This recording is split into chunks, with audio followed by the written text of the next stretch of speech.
অসমৰ প্ৰথম ৰাজ্যপাল কোন আছিল?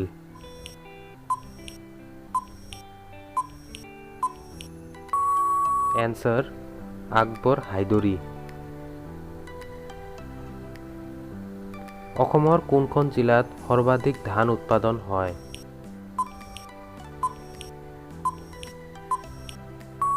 এনসাৰ কামৰূপ। ভাৰতৰ বৃহত্তম ৰেল ষ্টেচনটোৰ নাম কি?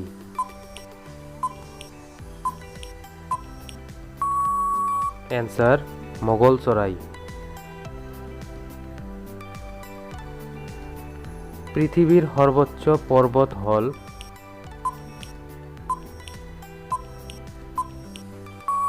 এনসাৰ হিমালয়।